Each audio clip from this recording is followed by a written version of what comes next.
Bab 4. Matriarkat dan patriarkat. Satu kali perempuan berkedudukan mulia, yakni di zaman berkembangnya matriarkat. Adakah ini berarti bahwa kita untuk kemuliaan perempuan itu mesti mengharap diadakan kembali sistem matriarkat itu? Anggapan yang demikian adalah anggapan yang salah, walaupun misalnya orang perempuan sekalipun yang beranggapan begitu. Seringkali ada perempuan menanya kepada saya, tidakkah lebih baik bagi kami sistem peribuan itu daripada sistem yang sekarang ini? Sebab tidakkah di dalam sistem peribuan perempuan berkedudukan mulia? Saya selalu menjawab, jangan tertarik oleh nama saja. Buangkan pikiran yang demikian itu dari ingatan saudara. Pertama, oleh karena kita harus mencari keselamatan masyarakat seumumnya dan tidak keselamatan perempuan saja. Kedua, oleh karena matriarkat itu adalah hasil perbandingan-perbandingan masyarakat yang kuno dan tidak dapat diadakan lagi di dalam masyarakat sekarang. Dan ketiga, oleh karena tidak selamanya peribuan itu mengasih tempat mulia kepada kaum perempuan. Lebih dulu marilah kita ingati bahwa perkataan Beethoven bahwa di mana saja ada hukum peribuan, di situ pasti kedudukan perempuan tinggi dan mulia, sudah dibantah oleh ilmu pengetahuan. Hukum peribuan ada yang membawa kemuliaan bagi perempuan, tetapi juga ada yang tidak membawa kemuliaan bagi perempuan. Sebab apakah hukum peribuan itu ada asalnya? Hukum peribuan pada asalnya hanyalah satu aturan untuk menjaga. Jangan sampai manusia-manusia dari satu kekeluargaan hantam kromo saja kawin satu sama lain, sehingga hantam kromo pula turunannya bercampur darah. Ia adalah reaksi kepada kebiasaan promiskuitate, pergaulan laki perempuan hantam kromo, yang di situ pun pergaulan laki-laki perempuan tak mengenal batasnya ibu, anak, dan saudara. Oleh sistem peribuan itu lantas ditentukan bahwa hanya laki-laki dari lain gerombolan saja yang boleh berkawin dengan seorang perempuan, dan turunannya dihitung menurut garis peribuan dan menjadi hak perempuan itu. Hanya ini sajalah asalnya maksud hukum peribuan itu dan tidak lain. Aturan ini tidak tentu membawa kedudukan perempuan yang lebih baik dan lebih merdeka. Di dalam banyak sekali suku-suku yang memakai aturan peribuan, kedudukan perempuan sama sengsaranya dengan kedudukan perempuan di dalam suku-suku yang memakai aturan perbabakan. Begitulah Henry T. Roland Hodge berkata. Begitu pula pendapat Mr. Ray Strachey. Beliau mengatakan bahwa peribuan itu kadang-kadang mendatangkan perbudakan perempuan, kadang-kadang pula mengekalkan milik-milik dan kekayaan-kekayaan di dalam tangannya, sehingga ia lantas mendapatkan satu kedudukan yang lebih berkuasa. Muller-Lyer pun berpendapat begitu, dan begitu pula ahli-ahli penyelidik lain seperti Scrooge, Eisler, dan lain-lain. Hanya di mana hukum peribuan ini menjadi pemerintahan peribuan, menjadi gynaecokraty, menjadi matriarkat, menjadi sistem pemerintahan ibu, maka disitulah perempuan berderajat, disitulah perempuan bermartabat tinggi. Tetapi kita pun tidak boleh lupa memikirkan dan menanya, apa sebab pernah terjadi satu masa yang perempuan yang berkuasa dan tidak laki-laki? Sebabnya ialah oleh karena pada bagian pertama dari zaman pertanian itu, perempuanlah produsen masyarakat yang terpenting. Dialah yang mengerjakan dan memimpin pertanian. Dialah yang menggenggam nasib perekonomian zen. Kalau dia tidak bekerja, laparlah semua orang. Maka kedudukan sebagai produksi pokok itulah yang menjunjung derajatnya. Harganya sebagai pengasih hidup kepada anggota-anggota gens itulah yang mengangkat namanya. Bukan hukum peribuan, bukan suatu hukum, bukan sesuatu timbangan moral yang menjadi sebab kedudukannya penting. Sebaliknya, hukum peribuan, moral, hukum itu adalah akibat daripada kedudukan yang penting itu. Maka oleh karena itu, tak dapat matriarkat itu datang kembali. Kalau kedudukan perempuan sebagai produsen masyarakat tidak menjadi terpenting lagi seperti dulu. Mungkinkah ini? Mungkinkah zaman pertanian cara dulu balik kembali? Atau mungkinkah datang lagi satu sistem produksi masyarakat yang kaum perempuan saja menjadi pokoknya?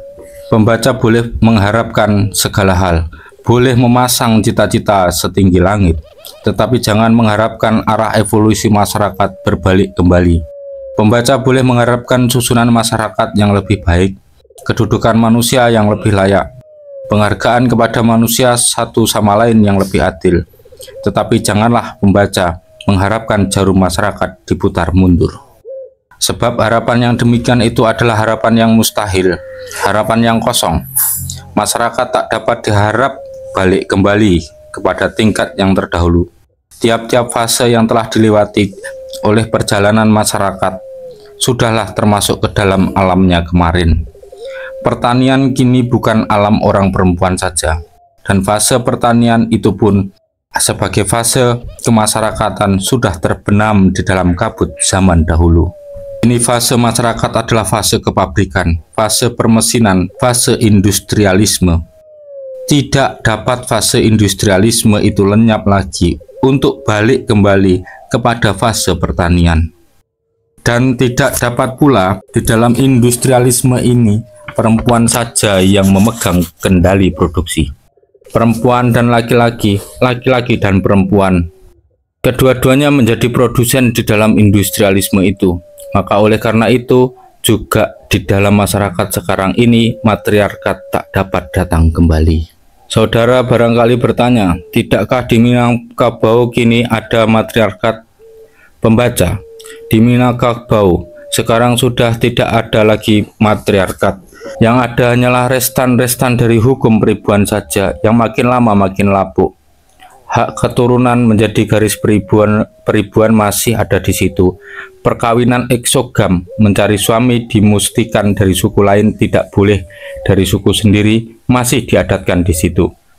Hak harta pusaka tetap tinggal di dalam lingkungan ibu, masih ditegakkan di situ. Tetapi matriarkat sudah lama lenyap sejak pemerintahan Bundo Kandung di Pagaruyung. Yang masih ada hanyalah runtuhan-runtuhan saja dan dari hukum peribuan. Sebagaimana runtuhan-runtuhan ini juga terdapat pula di beberapa daerah di luar Minangkabau. Di daerah-daerah Lampung, daerah-daerah Bengkulu, di daerah Batanghari, di Aceh, di Mentawai, di Enggano, di Belu, di Wahihala, di Sulawesi Selatan, dan lain-lain. Dan di luar Indonesia pada beberapa suku Indian di Amerika Utara, di Kepulauan Mariana, di beberapa bagian uluan Filipina, di Oseania, di beberapa daerah Niger, dan lain-lain. Perhatikan pembaca, restan-restan hukum peribuan ini, kecuali di Minangkabau, hanyalah terdapat pada bangsa-bangsa yang masih sangat terbelakang saja, dan tidak pada bangsa-bangsa yang sudah cerdas dan tingkat evolusinya serta kulturnya. Maka sebenarnya hukum peribuan di Minangkabau itu adalah restan-restan dari Minangkabau tingkat rendah dan bukan milik Minangkabau tingkat sekarang. Siapa mau memelihara hukum peribuan itu di Minangkabau sekarang ini? Dia adalah memelihara restan-restan Minangkabau tingkat rendah, memelihara sisa-sisa bangkai periode kultur yang telah silam. Dia dapat kita bandingkan dengan orang yang menghiasi bunga melati di sekeliling muka gadis cantik yang sudah mati. Cantik merindukan, memilukan, menggoyangkan jiwa, tetapi mati. Memang tak dapat dibantah bahwa hukum peribuan itu adalah hukuman masa yang telah silam. Lihatlah di dalam kitab agama, bagian yang tua-tua saja terdapat hukum peribuan itu. Bukan di dalam kitab agama yang dari zaman yang kemudian di dalam perjanjian lama. Genesis 2 ayat 24 ada tertulis, maka oleh karena itu, orang laki-laki akan meninggalkan bapaknya dan ibunya dan bergantung kepada istrinya, dan mereka akan menjadi satu daging. Benar kalimat ini terdapat juga di perjanjian baru, misalnya Matius 16 ayat 5 dan Matius 10 ayat 7 dan diartikan sebagai kesetiaan laki-laki kepada istrinya. Tetapi asal-asalnya nyatalah dari kitab Perjanjian Lama. Di dalam Perjanjian Lama pula, Numeri 32 ayat 41, ada diceritakan hal yang berikut, yaitu Yair mempunyai bapak yang asalnya dari suku Yuda, tetapi ibunya Yair adalah dari suku Manase. Maka dengan nyata Yair di situ disebut Ibnu Manase dan mendapat warisan dari suku Manase itu. Begitu pula di dalam Nehemia 7 ayat 63. Di sini anak-anak seorang pendeta yang beristrikan seorang perempuan dari suku Barzilai dinamakan anak-anak Barzilai.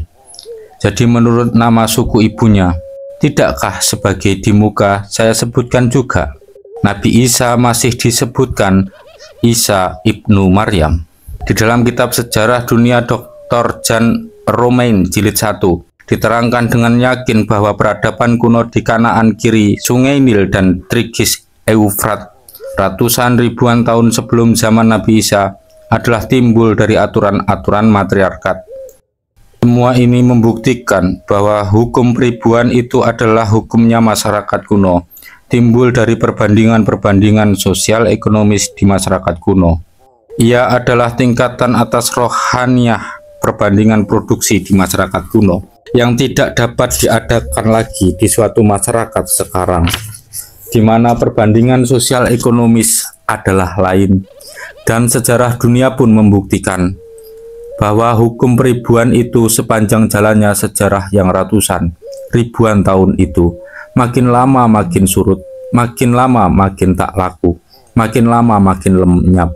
Di mana sekarang masih ada hukum peribuan di Minangkabau atau di Oseania, di beberapa daerah Niger atau di Uluan Filipina, di Mentawai atau di Amerika Utara, di mana sekarang masih ada hukum peribuan itu tak lebih daripada sisa-sisa belaka, runtuh-runtuhan belaka daripada sebuah gedung kuno yang berabad-abad lamanya selalu diubah, dihantam, digempur oleh zaman. Maka siapa ingin menghidupkan kembali atau memelihara hukum peribuan itu, dia adalah mau menghidupkan kembali dan memelihara sebuah bangkai. Dia adalah menuju arah yang bertentangan 180 derajat dengan arah tujuan evolusi masyarakat. Dia adalah reaksioner. Dia adalah sosial reaksioner.